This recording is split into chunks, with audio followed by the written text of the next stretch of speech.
Student, उम्मीद करते हैं कि आप लोग सुरक्षित होंगे और स्वस्थ होंगे।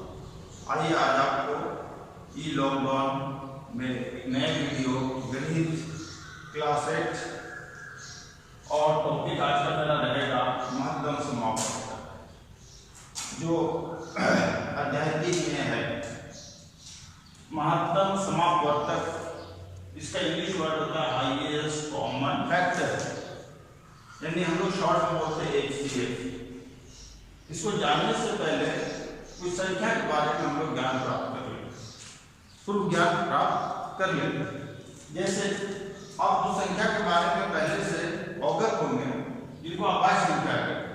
अभाज्य संख्या जिसका इंग्लिश शब्द है प्राइम नंबर, अर्थात वैसी संख्या है जो अपने छोड़ के किसी और संख्या से भागा नहीं होती। और अगर दूसरे शब्द में कहें तो वैसी संख्या जो एक से भागा हो और अपने आप से भागा हो। तो एक से तो सभी संख्याएं भागा होती है, इसलिए हम कह रहे हैं कि वो संख्या जो अपने छोड़ के किसी और से भाग नहीं जाए, पूर्ण भाग नहीं जाए, उसको हम लोग कहते हैं अभाज्य संख्या। उदाहरण जैसे 2, 3, 5 आदि, उसमें आप आगे ले सकते 11, 13। और वैसी संख्या जो वैसी संख्या जो अपने छोड़ के दूसरे संख्या से भी भागा जाए। जैसे 4, इसको 1 से भागा दे सकते हैं, 2 से भी दे सकते हैं, 4 से भी दे सकते हैं। 6, 1 से भी दे सकते हैं भागा, 2 से भी दे सकते हैं, पूर्ण भागा चला जाएगा, 3 से भी और 6 से भी। तो हम लोग ऐसी संख्या को अभाज्य संख्या कहते हैं। जिस संख्या से कोई संख्या भागा पूरा चला जाता है उसको भाजक कहते हैं। अभाज्य संख्या में 2 का भाजक कौन है? 1 और 2। 3 का भाजक कौन है? 1 और 3। अर्थात जिस संख्या का सिर्फ 2 ही भाजक हो, 1 और संख्या, उस संख्या को हम लोग अभाज्य कहते हैं। जिसका 2 से ज्यादा भाजक हो वो भाज्य कहलाता है।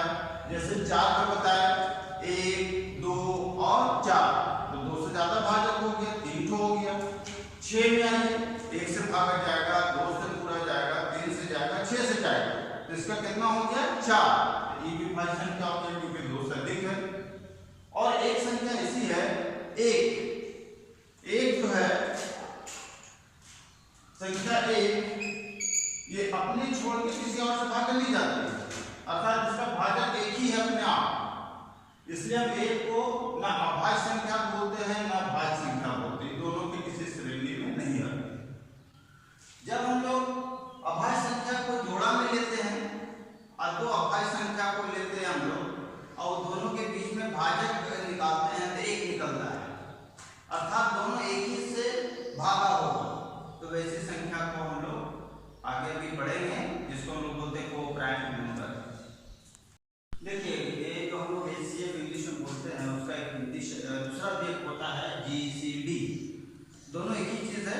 GCD का मतलब हो गया greatest common divisor. D for divisor, उसी को फैक्टर बोलते हैं। कॉमन तो पहले भी था, हाईएस्ट यानी ग्रेटेस्ट।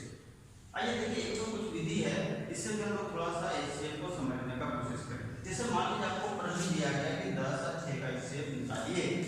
HCF की अवधारणा तो हम लोग कैसे निकालेंगे? हम लोग क्या कहते हैं, 10 सेंटीमीटर का स्केल बनाया जिसकी लंबाई 10 सेंटीमीटर है, दूसरा एक बनाया 6 सेंटीमीटर। क्यों बनाया? क्योंकि हमको 10 और 6 का HCF निकालना है, दोनों की चौड़ाई बराबर है। अभी 6 वाले को 10 के ऊपर रखेंगे तो पूरा नहीं ढक पाएगा, नहीं ढकेगा तो कुछ हिस्सा बच जाएगा। इसको नापेंगे, जो बचा हुआ हिस्सा वो है 4 सेंटीमीटर। तो एक दूसरा स्केल बनाएंगे 4 सेंटीमीटर का, इस 4 सेंटीमीटर वाले को 6 सेंटीमीटर पर रखेंगे तो भी इसको ये पूरा ढकेगा नहीं।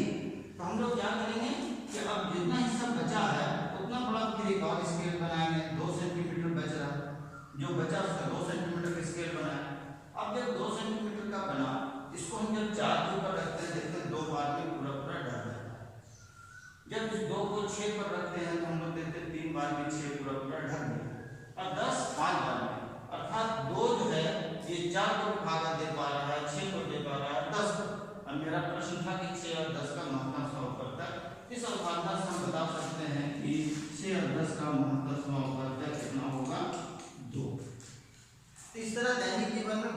प्रश्न आते हैं कि मान लीजिए कि एक रूम है, उसकी लंबाई और चौड़ाई दी हुई, एक ऐसा स्केल बताइए जिससे उसकी लंबाई और चौड़ाई को पूरा मापा जा सके, अर्थात वो एचसीएफ पूछ रहा है, नहीं महत्तम समापवर्तक। आइए एक और बिंदु जो लास्ट में हम करना चाह रहे हैं। हाँ, तो ये बच्चे देखिए अब मैं महत्तम समापवर्तक पर जा रहा हूँ चर्चा करने के लिए। आप पहले शब्द से आप क्लियर हो जाइए। शब्द कहता है महत्तम यानी हाईएस्ट, कॉमन, उभयनिष्ठ और फैक्टर यानी हम लोग भाजक का बात करते हैं। उदाहरण लेकर समझने का प्रयत्न कीजिए। देखिए 16 और 20 इसका महत्तम समापवर्तक हमको निकालना, ये मेरा प्रश्न है। तो ये है क्या महत्तम समापवर्तक, निकालेंगे क्या? तो देखिए पहले 16 और 20 का हम लोग भाजक लिखेंगे। तो 16 का भाजक होता है 1, 2, 4, 8 और 16, यानी 16 को 1 से पूरा भागा दे सकते हैं, 2 से दे सकते हैं, 4 से दे सकते हैं, 8 से दे सकते हैं और 16 से दे सकते हैं। किसी संख्या का सबसे बड़ा भाजक संख्या कुल होता है और सबसे छोटा भाजक 1। उसी तरह 20 इसका भाजक 1, 2, 4, 5, 10 और 20, इन संख्याओं से 20 को भागा दे सकते हैं। ये दोनों का 16 20 का भाजक निकल गया।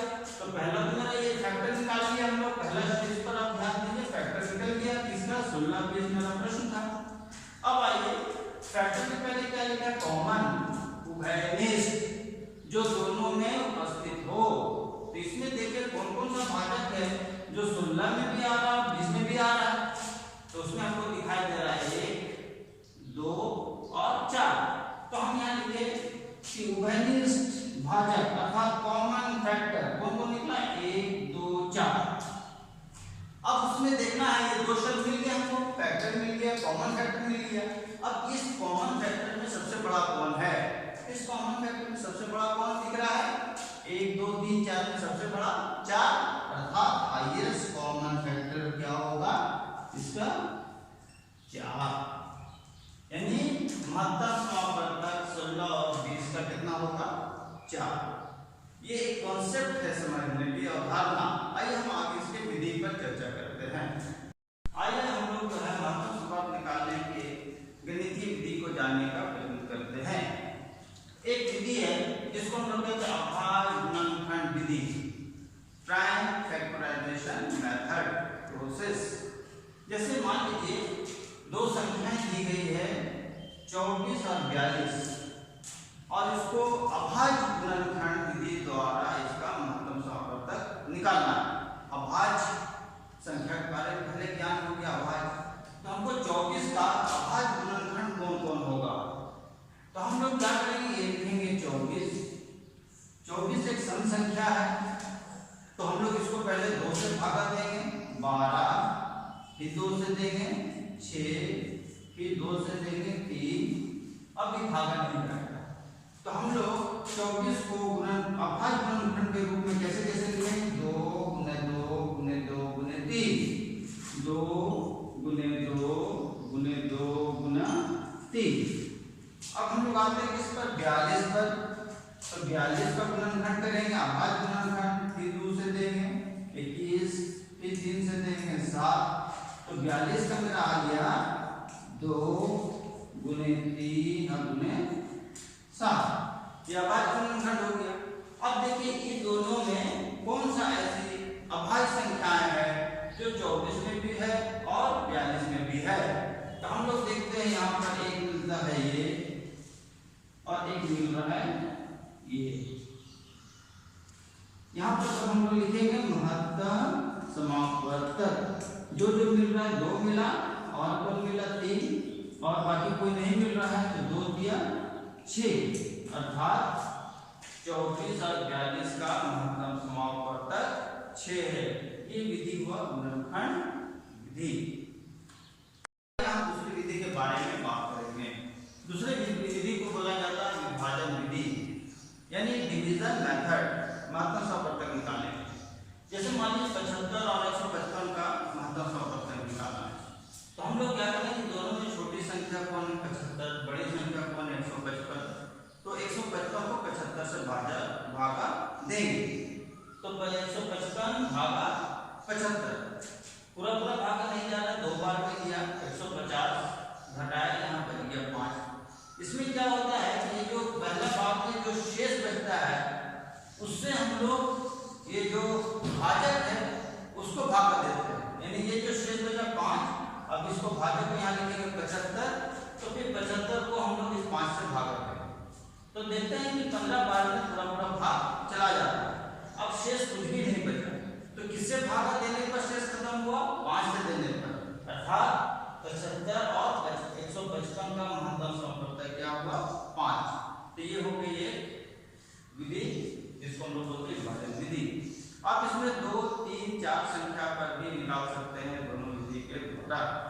आइए बच्चों, हम लोग अभी शेष के बारे में जैसा कि कुछ सीख पाए हैं, उससे कुछ और संख्या के बारे में बात करते हैं। जैसे हम लोग अभाज्य संख्या के बारे में बोल रहे हैं, हमेशा ये एग्जाम में या प्रश्न समय समझ नहीं आता है कि क्या कर रहा है, इसलिए इस पर चर्चा करना जरूरी है। एक होता है को प्राइम नंबर, यानी सअभाज्य संख्या। किसको कहते हैं सअभाज्य संख्या? यदि 2 संख्या हम लोग ले रहे हैं और 2 संख्या को आपका HCF निकालते हैं, महत्तम समवर्तक है, और उसका HCF 1 निकलता है। कोई भी 2 संख्या हो सकती है, कोई भी 2 संख्या हो सकती है, यदि उसका HCF 1 है तो उस संख्या को हम बोलते हैं को प्राइम, माने सअभाज्य। जैसे आप ले लीजिए 3 और 5, इसका HCF कितना होगा? 1। अब जैसे ले लीजिए 10, 13, इसका भी HCF 1। इस तरह बहुत से उदाहरण दिए जा सकते हैं। देखिए 10 एक सम संख्या है और 13 अभाज्य संख्या है, दोनों का हम लोग निकालेंगे HCF महत्तम समवर्तक 1 आएगा, अर्थात ये जो युग्म है, ये जो जोड़ा ये सअभाज्य संख्या कहलाएगा। किंतु एक होता है ट्विन प्राइम नंबर, यानी अभाज्य युग्म। जब 2 संख्या ले और दोनों संख्या अभाज्य हो और दोनों के बीच में एक अंतर 1 का हो, वहां पर हम ये नहीं करें महत्तम समवर्तक 1 है, वहां कहें दोनों का अंतर 1 है। जैसे मान लीजिए हम लिए 2 और 3, 2 भी अभाज्य संख्या, 3 भी अभाज्य संख्या, और 3 घटा 2 बराबर 1। ठीक उसी प्रकार हम लोग ले लिए 5, 7, 5 भी अभाज्य संख्या, 7 भी अभाज्य संख्या, 7 घटा 5 बराबर 1। तो ऐसी संख्या 2 संख्याएं दोनों अभाज्य संख्या हों और दोनों प्राइम नंबर हो और दोनों के बीच का अंतर 1 हो, इसको हम लोग बोलते हैं ट्विन प्राइम। तो को प्राइम और ट्विन प्राइम का आप अंतर समझ लेंगे। को प्राइम में संख्या कुछ भी हो सकती है, केवल उसका HCF यानी महत्तम समवर्तक 1 होना चाहिए, और इसमें महत्तम समवर्तक 1 होगा ही, अंतर भी 1 होना चाहिए, डिफरेंस। तीसरा प्राइम ट्रिपलेट। प्राइम ट्रिपलेट क्या है? प्राइम ट्रिपलेट कहते हैं 3 संख्या ले लें और उसका अगर हम लोग अंतर देखें, तीनों अभाज्य संख्याएं लें और तीनों के बीच में अंतर 1 का हो। जैसे आप ले लीजिए 2, 3, 5, देखिए 3 घटा 2 1, 5 घटा 3 1। उसी तरह आप ले सकते हैं 3, 5, 7 आदि। बच्चों हम इस पर बात किए और इसमें एक चीज और पूछ रहे हैं। चलिए हम इस गणित का कुछ नैतिक पहलू के बारे में बात कर ले। इस चैप्टर में नैतिक पहलू पर बात करना भी जरूरी है। देखिए हम आपको समझाया कि 10 का भाजक अर्थात फैक्टर कौन कौन है, वो कौन कौन सी संख्याएं हैं जो 10 को पूरा भाग दे सकती हैं। तो वो संख्या है 1, 2, 5, 10। इसको नैतिकता इसमें क्या है समझिए कि ये जो 10 है, इसको जो सबसे छोटी संख्या है जो भागा दे सकती है वो क्या है 1, और जो सबसे बड़ी संख्या जो 10 को भागा दे सकती है यानी जो उसका घटक है, उसका फैक्टर है, वो कौन है? संख्या अपने आप में 10। तो बच्चों आपकी जिंदगी में भी अभी कोविड का चल रहा है, आपको कहा जाता है कि सुरक्षित रहना है, सरकार बहुत से प्रयत्न कर रही है, समाज कर रहा है, लेकिन सबसे बड़ा फैक्टर कौन है अपने आप को सुरक्षित रखने के लिए? आप।